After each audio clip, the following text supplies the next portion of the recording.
The action at the second 2010 F1 race was a looking glass into the drivers. I'll explain. And despite a second straight lost P1, Sebastian Vettel proved he's the man, with the best post-race quote ever. Quote, "It breaks my balls not to get the win." Perfect.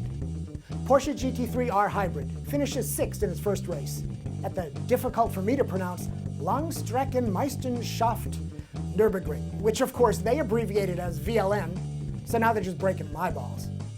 And WRC is back, the Rally of Jordan, starting this Wednesday. So we peek into the Citroën race shop as a preview.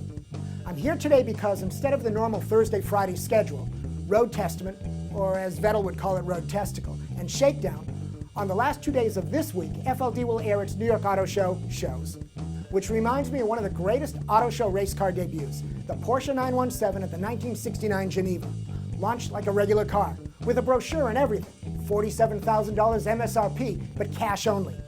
Here's the fun part. The FIA demanded it see 25 cars for homologation, so Porsche did it. But when Ferrari needed to build its 25 512S competitors, rumor was they took the FIA official to Assembly Building 1 and showed him 15 cars. Took him to lunch, then returned a few hours later to show him 10 more cars over at Building 2. Right. German accuracy and efficiency versus Italian Goodfellas-style cunning and craftsmanship. Royal Purple is the performance oil that outperforms. More power and torque, reduced wear, better economy, longer oil life. It's so good that 25 out of 28 of America's top high-performance engine builders relied on it at this year's Engine Masters Challenge. Why? Royal Purple delivers real-world performance. Royal Purple, the performance oil that outperforms.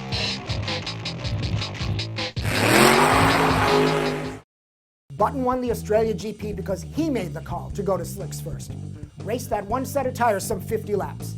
Jensen is acting, thinking, driving like a mature champion. His stock went up with this performance, and he still got Mitchy too. Lewis hooned up the weekend.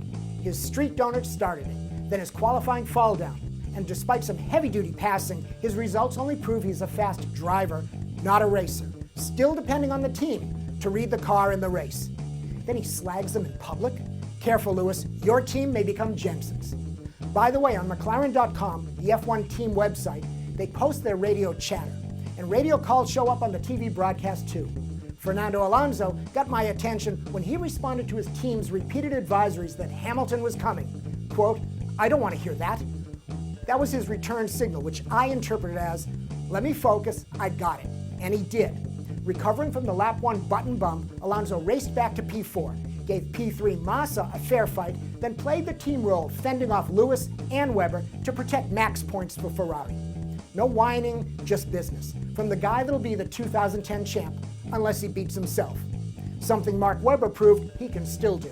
So Kimi moving from Red Bull Rally to RBF1 in 2011, it's likely to come true.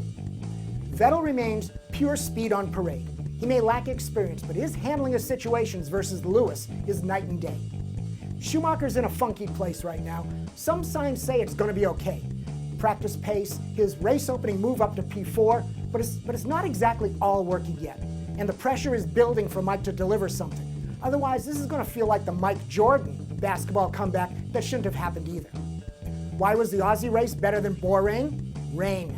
Mechanical grip, not aero, is the real problem with F1. The most used words in 2010 are tire degradation, the fall off of grip. Jensen proved the tires aren't wearing out. They're suffering from tire graining. This is when drivers overdrive the tires. The rubber rolls up across the tire, making marbles on the tire, cutting grip. Back to driver sensitivity, which is why the 2010 title may already be down to Jensen versus Fernando, and maybe versus Schumi if he can get his act together.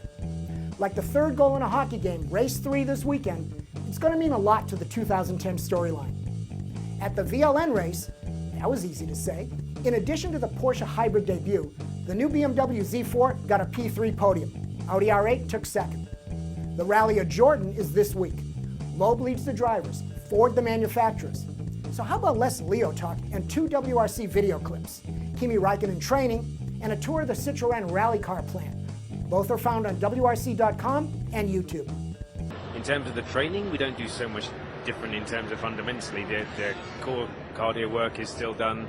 There's more emphasis on, because the driving position has changed, working to make sure the core side of things is very strong. The Formula One car, you're practically lying down, and the body over 9 years of driving one of those cars adapts to that position. Suddenly sitting very upright and driving just sitting for long periods of time, obviously we have to work a little bit differently on those muscles. This is the main assembly area. This is where we build all the rally cars. Our drivers, Sebastian Loeb and Danny Sordo, have dedicated teams working with them. Each of them have 2 number ones, alternating rallies, and those mechanics have also a team to work with them to build the car and servicing it on event as well. Finally, every racing series is searching for new tricks to attract the crowds. NHRA drag racing? They let them rip 4 at a time now. Kinda cool the first time you see it. But let me get this straight. They've shortened the track. Now they've shortened the event because the semis are now the finals since you run the final 4 together.